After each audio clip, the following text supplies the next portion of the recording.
hello, hola, buenos dias. We can do this panel in Spanglish, I think, no, with the combined language capabilities of this table. So welcome, and thank you for joining, especially because I know another session at this time is something very catchy, like what university presidents don't want to tell you. Right. I know if I wasn't moderating this, I'd probably be in that room. So, we do have an interesting topic at hand. And when I was assigned this panel, immediately my father popped in my head. My father doesn't have a university education, by the way, but he always says, if you want to understand why something is, follow the money. Right? So really, I think there's a lot of wisdom in that. And when I think about AI and the possibilities, but also the challenges that are ahead of us, I think it's very important to focus on the money aspect, right? Because we need to think about what is funding the technology, who is behind the funding as well. And the decisions about budgets and where the money goes are going to be really important in terms of shaping the future that we all want to have. So again, thank you for coming, and we're just going to go around really quickly. Please be fast and introduce yourself. Name what you do, no more than 30, 60 seconds. Great. Let's go.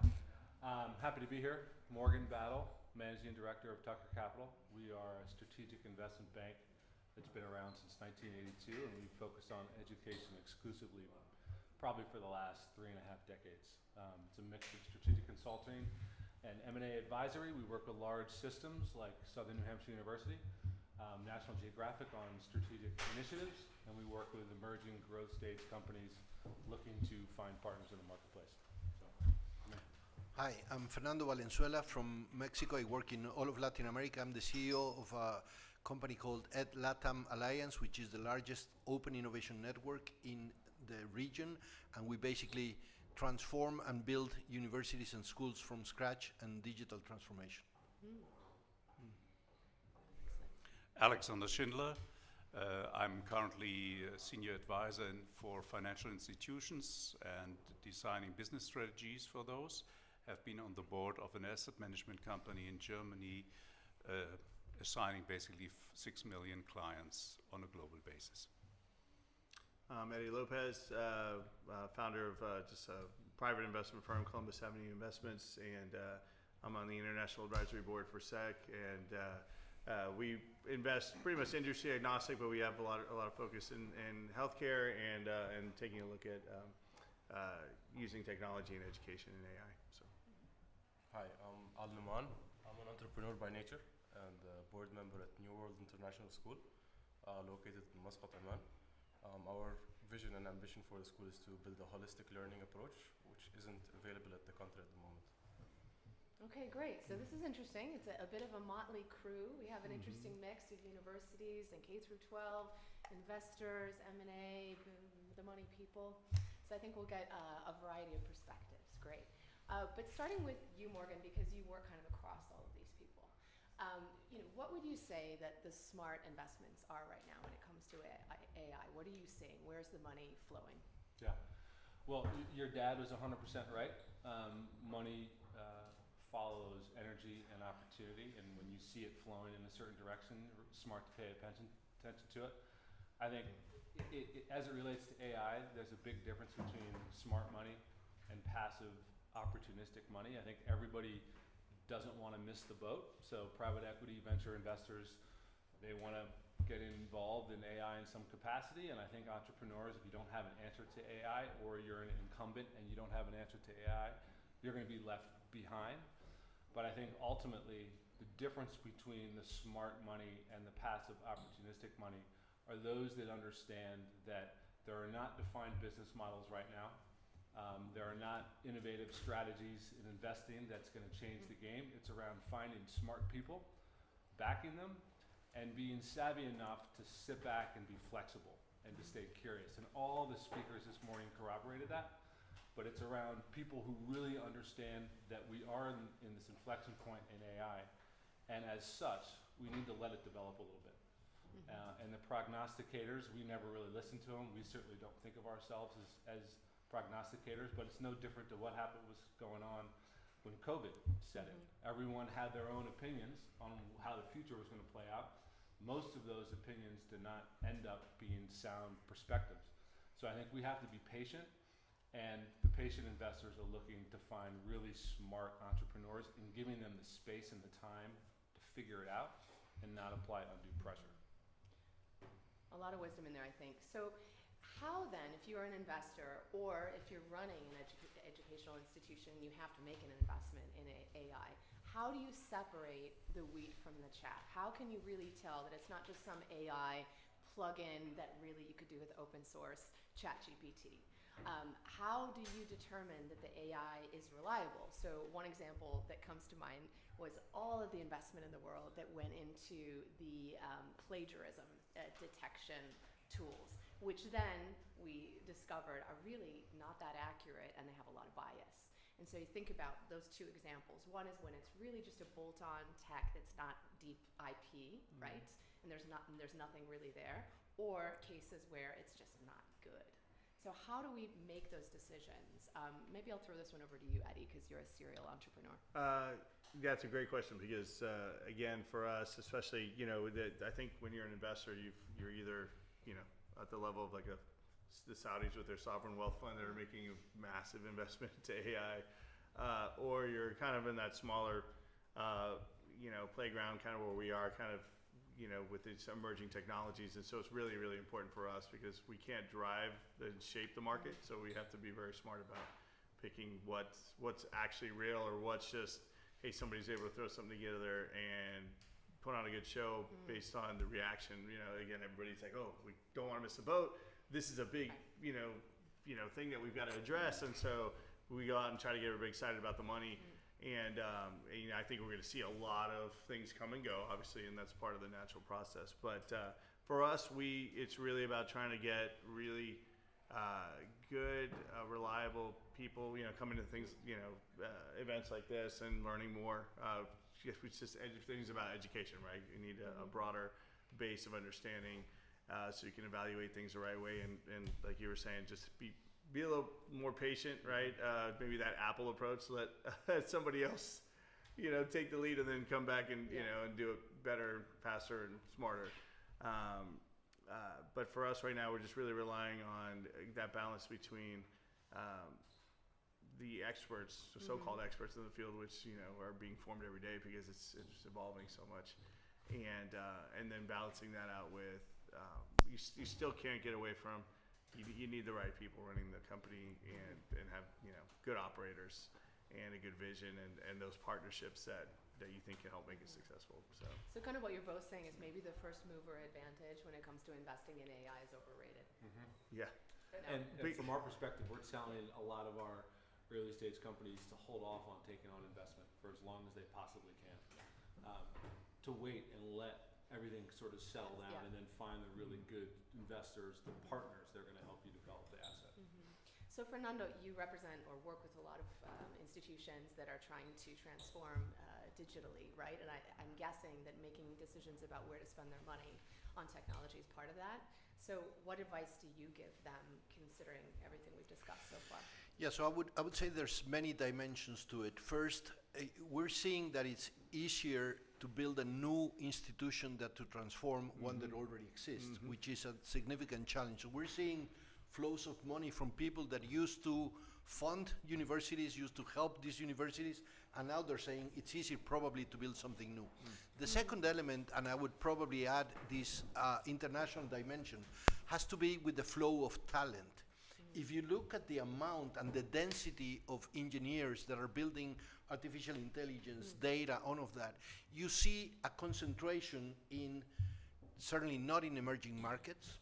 Certainly most of them are happening in English. So when you look at these dimensions in terms of where is the talent flowing, I think that is probably something that is not considered as important as the flow of capital, but I would say we need to look at the flow of talent as well, and the density and concentration of AI. You see, for example, I ran into a report that was looking at the amount of engineers that are leaving the financial segment, the IT people that used to work in banks, that now going to Google, Amazon, of these type of companies. So I would say that we need to look at the balance between, emerging markets, talent, capital, all together, because everybody's talking about artificial intelligence, but it's at the end is the talent that is building those, and with what type of approach they are building these models and with what type of data. So if you look at how close you are to the US, to the UK, and so on, and the amount of benefit that you can get from AI is totally different when you look at it from, you know, Colombia or some of these other countries that don't have that amount of cultural proximity. So I think this is an additional dimension for us to be discussing. Okay, wasn't expecting the conversation to go in that direction, but super interesting. So Naman, you run a school, right? So another group, stakeholder here. How are you thinking about, in terms of your budget and investment that you're making? Because there's a limited amount of money you can spend. Exactly. So how much are you willing to be flexible in terms of investing in AI, AI literacy, all of these things? I mean, at the moment of time, if we're having a look at our OPEX structure, we're spending a lot of money, especially in our direct costs, which accumulates to 85% of our costs directly to the teachers themselves, while 25% of our indirect costs are related to marketing and admissions. I do agree with the fact that we should jump on board directly with the technology that's coming on board. But however, as we've heard about the talks earlier today, incremental investments would be the way forward to understanding a better utilization of such a structure. A lot of those AI tools that are available currently at the market enhances the students' experience within the school, not just the well-being. However, we look at the academic performance when we're looking at adaptive learning and tailor-made pathways to students. That wasn't the case when I used to be in schools. Those factors would come into determination in terms of having a higher retention rate for the students that already are in school, and would generate a lot of word of mouth that comes from those kids and their parents. So we could reduce the amount of money spent within admissions and marketing while putting that money onto incremental solutions that could come on board, improving the well-being of the students, the academic performance, as well as giving more time for the teachers to spend that physical time with the students instead of planning, scheduling, and grading. So we're willing to reduce sums on those high-end cost structures into the AI tools space. Okay, that's definitely a very interesting use case is the back office, right? Not just the co-pilots and the personalization, but what it can do to free up that human availability of the teacher to be with the students. But I'm curious, how do you decide who to spend your money on? Because you've talked about the what, but to my previous question, how can you pick the solutions that are legitimate and that are good people behind them as well? I mean, we're lucky enough to be in a lagging community back in Oman. We aren't very much we aren't willing to take risks with huge disruptive technologies. It gives us the time to set benchmarks and understand from the problems that other incumbents in the education industry had fallen into, so we can build our mitigations against those risks that are potentially probable to happen. So we aren't putting our eggs all on one basket in the AI sector. We're willing to wait and see how it develops before we take that initial steps towards investing in artificial intelligence. So again, I suppose maybe patience is a virtue that we should be thinking about when it comes to AI here. Okay. So Alex, myself in my consultancy, I work with a lot of Global 500 companies like HSBC, Novartis, Google, Unilever, et cetera. And they're all scrambling to come up with a strategy for upskilling and reskilling their employees around AI. I don't spend a lot of time with higher ed and universities, and so this is interesting, right? And so you really hear in higher ed, they're all focusing on that, but maybe not thinking about industry so much. And I'm wondering, do you see a space for better collaboration between the skills and the talent that universities develop and what companies need, or possibly to even co-create this AI upskilling strategy? Yeah, thank you. I think we can echo to some extent what Fernando said. There's a lack of, from my point of view, a lack of existing skills, both at the investor level as well as currently at the academic level. So there has to be more cooperation, and I think you're absolutely right in your assessment. And one can even prove in a way that in the financial industry you have, at least for the last 30, 40 years, quantitative methods in the investment process. And these methods running on algorithm and models, they have been developed either in-house by the large institutions or in cooperation with universities. Because usually within an investment organizations, you hardly have sufficient skills to really cope with the challenges. Another important issue which comes to my mind is the quality of the tools, as you have mentioned. I think we need skilled people who can basically judge on the quality of the different tools offered by third-party providers or in-house developed. And who might those intermediaries be? I mean, on one hand, I think universities, other than today, at least here on the European continent, could utilize their research to a much larger extent as they do today. That leads again to cooperation. You could even give mandates or contracts to universities to work on specific tasks on one hand. And on the other hand, like Eddie mentioned, I think we need intermediaries like, for example, your company to identify those developers of AI tools that are worth investing to. I mean, we always have to accept in this early stage that out of 10, maybe 8 will go, Right. but the 2 you invest in might then generate the returns you expect. Okay. Or maybe this sounds like a plug, I'm not getting paid, but maybe it's organizations like Titan or Tucker Capital, et cetera, that could potentially play that role, no? As Yeah, you referees will have or specialized Yeah. specialized players in this respect again. Yeah. Thank you for Okay. Because companies You're like welcome. mine, we are tightly regulated. We can invest only into those stocks which are already listed on stock exchanges. So we come in very late. So what we do, we buy the Microsofts, Googles, Amazons, and others today. These 2 can invest in the early stages. They And can take the what is risk, left, right? we take Yeah. over. Right, exactly. Hopefully, Okay. yeah. Sorry. So, no, go ahead. No, I would say, yeah. I mean, I think part of investing in whether it's in this or when I'm looking at healthcare traditionally and education are 2. They are creatures of habit, right? They have their ways of doing things, thinking things. We know education is very fragmented in different theories on how to impart this knowledge and how to do it. But so what we would focus on is what are the AI technologies that seem to be applicable for maybe when you're starting a new school versus you're running one. Yeah, I mean, surely there's very transformative technology, but how many schools are ready to take that leap and go a totally different direction, with what AI can accomplish, whereas there could be things that are student experience, maybe making teachers more efficient so they can be more, facilitators versus just having to run a classroom, and more likely to, if you're going to place a bet on, getting in early, maybe some of those.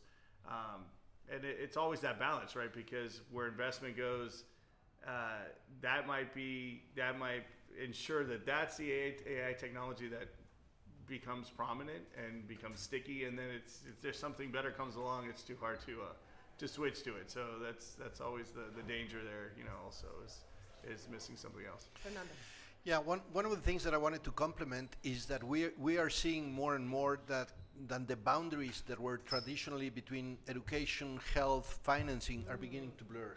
Certainly So- education and healthcare. Exactly. Absolutely. So this did not happen 2 or 3 years ago. So you're Mental starting health. to see how fintech, health tech, and edtech are becoming a solution. And when you look at it from an educational institution perspective, there's a number of elements that they are not able to break these boundaries still on. So they are still seeing, the faculties of health and the faculties of science and art totally different. So AI is beginning to connect these dots.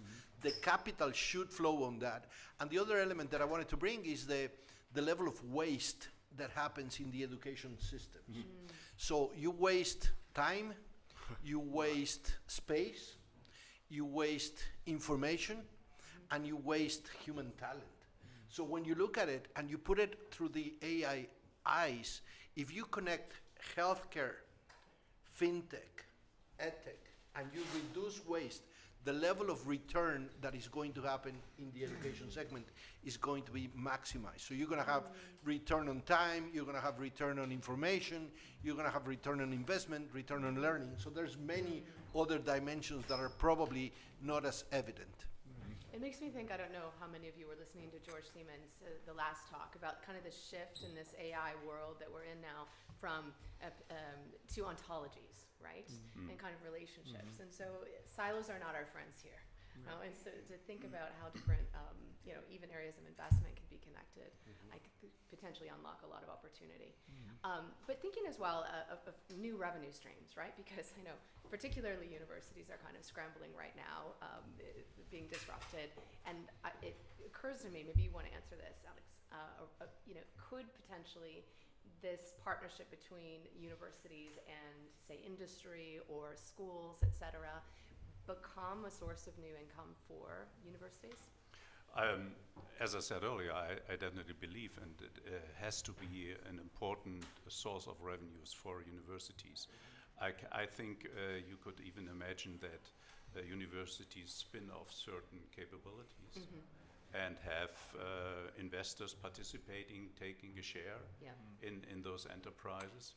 I think that's definitely the road to go, and as it has been said by Fernando, I believe that in 10 years from now, the educational world will look totally different from today. I mean, at least the academic world. Well, even, you think about AI and its potential, which really is kind of a reality now, to offer personalized learning at scale. Does that just mean that higher education as we know it is dead? Because having smaller campuses, it costs $100,000 a year, $100,000 in some cases. Now you can scale that, right? Much faster, cheaper. What is I think we used to think that the size of a school was the number of chairs that they had, which is totally incorrect. So the use of physical space needs to be changed and needs to be optimized. But I think with AI, something new comes up, is that experience used to be the main asset that you had. Now you can solve problems without experience with AI. So that creates a different relationship within enterprise and schools. And the other thing that I think is going to create additional revenue flows, revenue streams, is going to be the fact that since AI cannot be regulated, it can only be filtered. It can be curated to you, so you can control sort of what we're doing here. We're putting an AI that is filtering on this event the level of content. All of these universities, all of the schools are going to have this regulator, this filter. And that, I think, is something that universities could develop for other universities, for schools, for the system. And so it's going to bring additional revenue flows, additional connection between research and deployment of AI to optimize this. That's interesting. A Spanish expression comes to mind. So for those of you who speak Spanish, no se puede poner puertas al mar, no? And I think about the regulation, right? There's almost no way to put gates on the sea. You can't stop it from flowing. And so, but we have to do something about it, because if we don't know what the rules of engagement are, we don't know what our sandbox is, people aren't going to play with AI. So I think about companies right now, as I was saying, they're all scrambling. What are the rules? People either they ban AI, you can't use it, right? Employees aren't supposed to touch it, or it's a free-for-all and then they get in trouble, And so again, I think there really is a real opportunity for universities, for some of these independent experts to come in and play a role across the ecosystem. So one thing, we talk a lot, we're talking about, the people who are buying the technology, the people that are investing in the technology, that are making the technology. What about the people, the learners, that are using the technology? I would love to hear from you, Morgan, about this. Like, what do you think it means for them, and from a financial perspective, where are the opportunities? Yeah. I think about it from both the learner and the teacher perspective, because all education is about learning. I think the reality is that AI is going to give and it's going to take away. And we've talked a lot about, certainly this morning, things that it's going to take away, what it's going to automate, what it's going to replace. But we've also talked about the things that it's going to give, which is time, as you mentioned, and the ability to create meaningful relationships. And I'm a little bit biased because my colleague is working with George Siemens, who we heard from this morning, on the initiative coming out of Southern New Hampshire that is called Human Systems, very much by design, because it is challenging us to think about how we are human now in a new world, where a lot of the things that we held in high regard, that we leverage as our own identity or expertise, are being sort of taken away or made redundant. So I think it's forcing the learner to be human, to engage in content in a more experiential way, for educators to relate and interact now that they have time in a more intense and engaged way. And I think opportunities that empower that. So investors are looking, from our perspective, to back entrepreneurs that are building systems that allow for the human flourishing to develop in a more accelerated way and a more authentic way. Not to oversimplify or even sort of refer back to this morning, but I think everything that we heard in the 3 hours this morning speaks to that element. And what about the business to consumer opportunity? Do we even need the middleman of the university anymore? From an investment perspective, are you seeing anything interesting in that space? Yeah, I mean, I think it's consistent with people claiming that the university system was dying 10 years ago and that the liberal arts colleges were going to go away. I think our perspective is you can never just replicate that relationship. And the communities that are developing, which we all thrive on, every single person at this table and in this room needs, I think the opportunities are still going to be there for higher ed to play a critical role in community building and the facilitation of relationships. So I don't see those models going away. I think some of the smaller universities will certainly struggle, but if you're an AI first university thinking forward about how to incorporate AI in a smart, ethical way, I think you can survive the wave and ultimately be patient, because things are going to settle down and there'll be norms that everyone sort of responds to. So you don't think brick and mortar is dead? No. No? Fernando, what do you have to say about that? Yeah, I would also agree. I think one of the elements that is happening is that we thought that we could solve this with one entrepreneur, one solution, one type of investment, and I think nothing that you can, let me put it like simplifying, nothing that you can buy a license for is solving a real problem. So you need a lot of... Nothing you can buy a license for is solving a real problem. So investors in the room? So what I always tell investors to do is look at more systemic problem. It's more of a mergers, acquisitions, collaboration, open innovation that it would be in investing in the right entrepreneur or the right solution. So you need to look at it horizontally. And the other thing is what is happening right now, if you think about two axes, you have the human-led activities and the machine-led activities. And in those layers, you're going to have to think everything through the human eye to say, does this make sense that a human is doing that, or shall I relate that to a machine? And then what happens is you're going to replace a lot of functions, a lot of costs that are currently happening in the human activities that should not be happening anymore. And then you need to elevate the human activities as you elevate the machine. So that balance is just starting, and it's very complex. But when you look at it from the opportunities to maximize revenue streams, reduce costs, be more profitable, and solve bigger challenges, then that's when the discussion is going to become interesting. Andy, I'm going to throw this to you because I love your perspective, because you don't actually live and breathe education and tech, right? Right. Health tech investor. How do you see this? Would you be placing your bets on higher ed? So I tend to think, I think it's even, I think there's higher ed definitely a focus, but I think it goes all the way back to, even primary. And because of the, like you said, the interconnectivity now and the blurring of those, the lines. And so I'm very involved in healthcare, and we are seeing that in fintech. What are those three things that touch everybody? It's healthcare, education, and finances, right?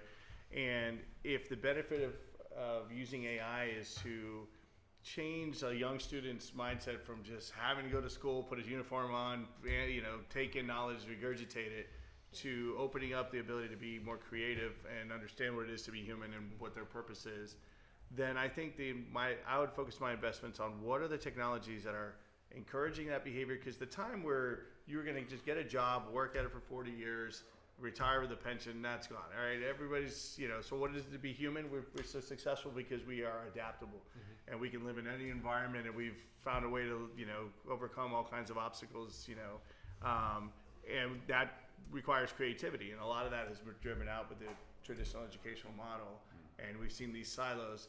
So as we are now breaking down those walls, what are the technologies that are starting at a young age, creating those new minds? Because it's going to take a while, right?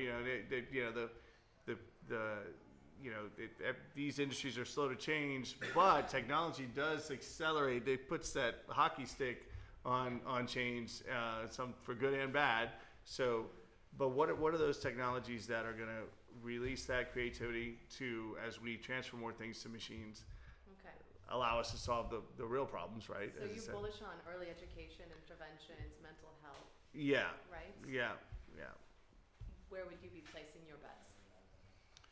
First of all, I hope that in general in the education system, students will have the chance in the future to get a broader base of knowledge than today, because I think over the last 20, 30 years, students have been in a way forced to be at a very early stage specialized on a particular field. And the worst case could be that you finish your studies and the jobs are gone. Right.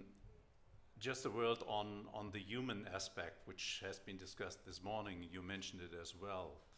I'm a bit concerned that if we get some spare time from the use of AI, that at least in aging societies, that space will be filled by increasing productivity of the individual. So meaning that the individual will have to work more or on different tasks. So I hope for the better, but I'm not sure. What we see right now, in particular for example, in Germany, in the mechanical engineering industry, is definitely a supplementing a lack of skills and personnel with AI. Where would you be putting your money, or where are you advising your clients to put their money? Mental health, for sure. Early childhood, 100%. You think about the kind of people that anyone here wants to hire. It's the kind of person that can come in, hold the room, speak to everybody differently based on immediate reads on who they are. That's emotional intelligence. Those are the soft skills that are really, really hard. Obviously, the hard skills are a lot easier because they can be more rapidly taught. The last time many of us are empowered to develop those soft skills are in early childhood education. And then the curriculum gets standardized, and all of a sudden we're on this sort of regimented path. But I think things that empower soft skills, early childhood education, mental health, technology-oriented curriculums, as much as I would want to resist that, it is a non-negotiable in the new world to be able to speak to AI, because that is the thing that's not going to go away, so we need to embrace it. So skill sets from a technology perspective that you can learn throughout your entire learning journey, I think is going to be important, and good bets will be made in that area. So, Fernando? I was getting scared that you were going to look at me now. You were hiding.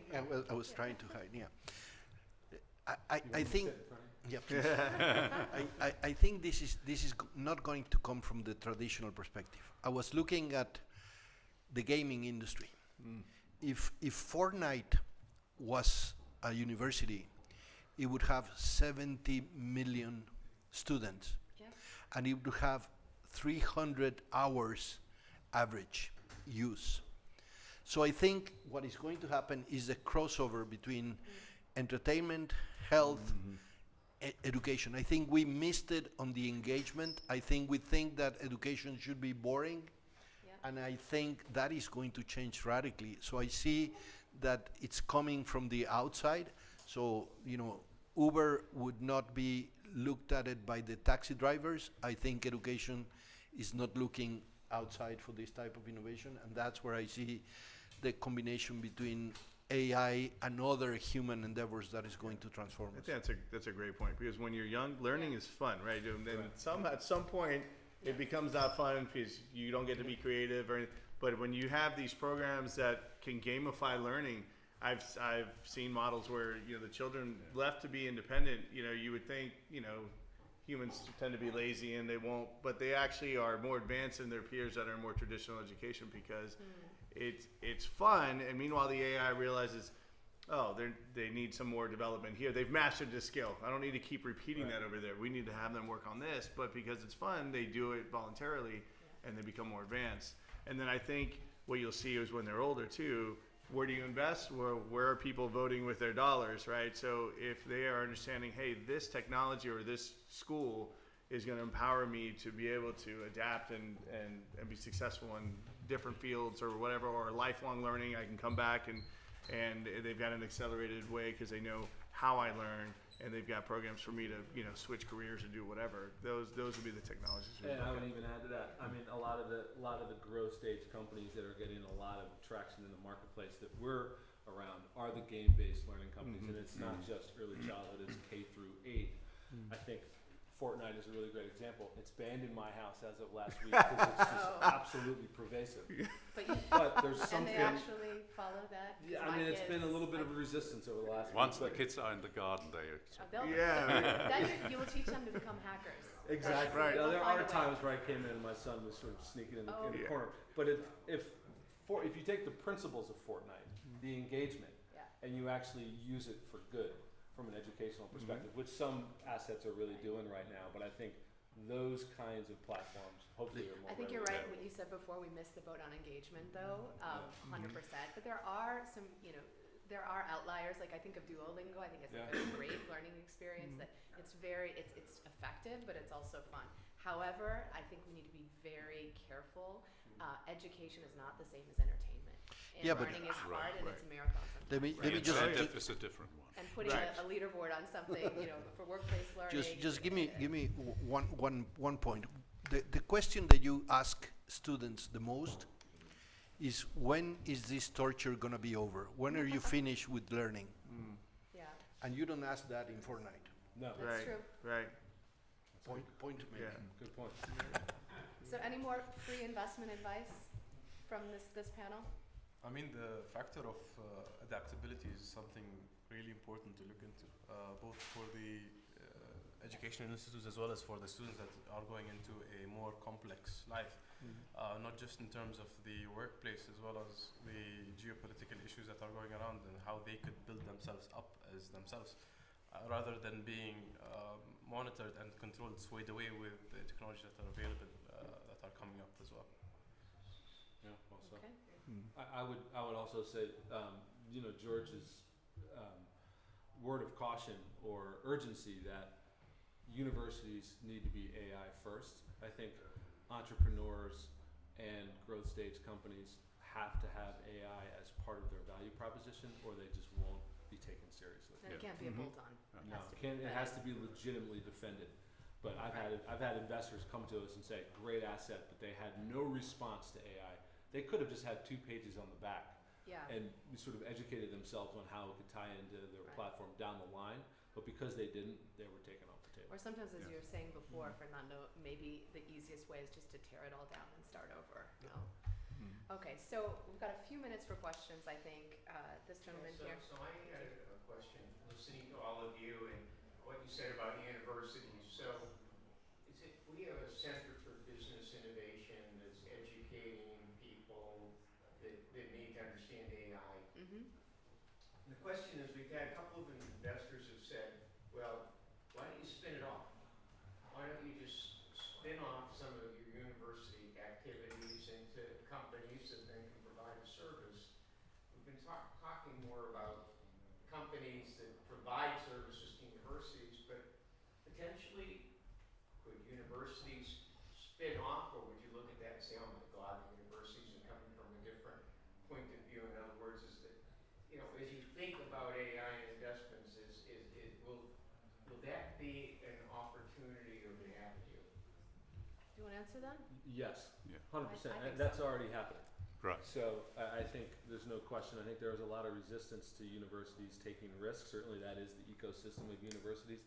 Anything that challenges the central hub of the admissions, enrollment, revenue, you don't want to mess with it. what you're talking about is a version of innovation that actually makes a lot of financial sense and builds on that central engine of profitability. But there's already a few really good examples of universities doing that. And I think there's another good reason, Bruce. If you don't allow this to happen, then universities will lose their skilled people. Exactly. Yeah, let me add one dimension. We built one brand new university in Mexico, and as opposed to having the university going to the industry, we have the industry inside the university, building new products and new models from within. So I think that is going to be more and more the common thread, is business is going to come to the university again. Okay. Yeah. We had another question in the back, Nick? Just a quick one. So first of all, I think all your insights were great. I'm Nick from Emerge. We're Europe's leading EdTech, 86 investments. So Yep. two things. First of all, an invite. We've got 105 startups from the Spanish ecosystem coming here in addition to GEF this afternoon at 4:15. Emerge and SEC are doing a kind of an accelerator, meet the founder. 4:15 till 5 is some panels, 5 to 6 is free networking. And I'd love to see you all there because I know you'd love to meet startups, they'd love to get your advice. But the question I'd like to ask you guys is... I love that shameless plug.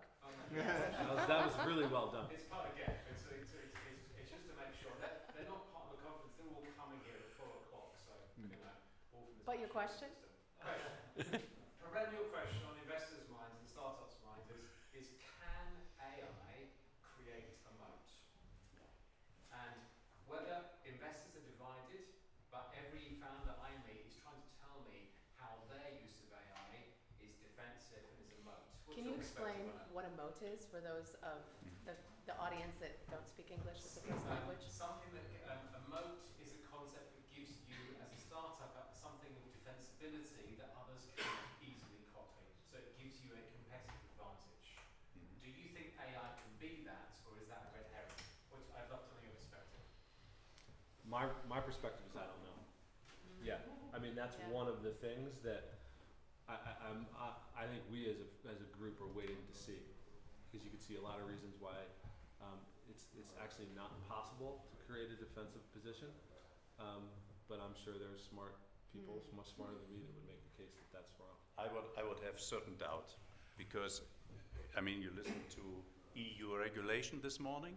If you have to provide full transparency on your algorithm and everything, I mean, there will be somebody next door who is going to copy that. Yeah, I personally, I know I'm moderating, And maybe I'm not she will. supposed to participate, but I really think that in some cases, yes. But I don't think any moat, full stop, is forever, right? Right. Moats dry Buys you eventually, time, right. But if you do come up with it's true intellectual property IP, you've developed AI. I'm thinking, Mike, of our conversation yesterday around, some algorithms that are really game changing when it comes to identifying mental health issues, for example. In that case, if you really are that much better than the competitors and it's going to take them that long to catch up, maybe yes. The question is, we don't know how big that window is. I mean, just look at the example of OpenAI and Microsoft. What they Exactly. do to preserve their positioning. Yeah. So Mike? somebody will come in and buy that. Well, then maybe that's the That's goal the of goal. it. That's right. So yeah, thanks. So Mike Damiano, I'm a Emerge Venture Partner, advisor, angel investor in EdTech. And when I'm in groups like this or conferences like this with entrepreneurs and educationalists and financiers and technologists, we're always talking about the next new thing. And thank you for telling us where you put your money. I think it's useful. But where would you put your children? Oh. So if we think early childhood education, especially, we're always putting our money or our clients' money into risks. Has anybody got an example where they put their own children, or they would put their own children, into something that is alternative education in early childhood? For me, it was a model. I listened to a podcast on the other day, and it was a charter school, which, again, the public entities are going to be the slowest to try new things or make change. So this was like a private charter school, and they were bringing things back to the Socratic method and using products like Khan Academy and some of these others to gamify learning, giving the students more agency in determining, they could choose how much they study, when, and if they accomplished a certain number of points, then they could choose the next week. If not, they had to go back to more of a traditional model until they got a specific thing done. And they were seeing tremendous results of that because the learning was fun. The students felt like they had control of their their day and their future, and that was building the kind of things that we're not building right now in the traditional model. So that's where I would want my children, so that because they're not too young to start learning those skills, and at that age, and it showed that they were 2 years ahead, like on standardized testing, compared to other students that were in a traditional model, even though they had the ability to determine how fast they were learning.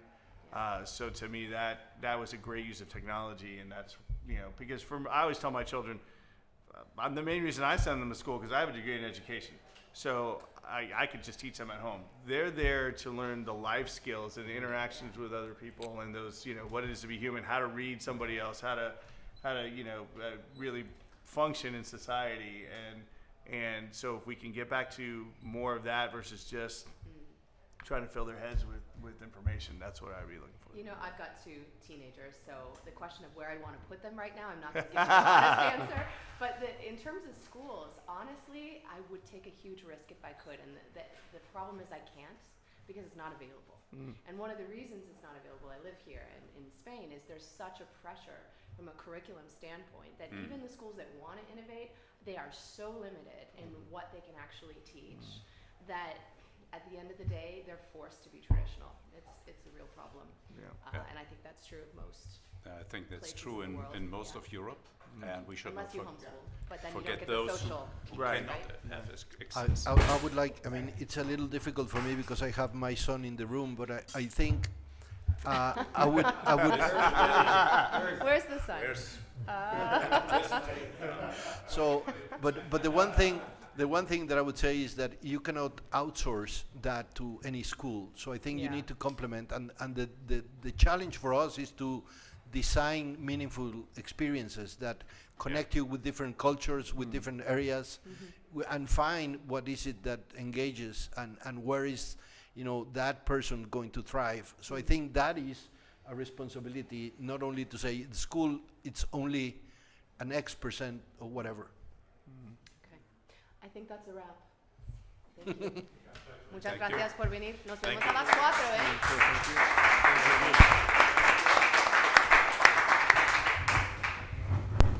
Good job.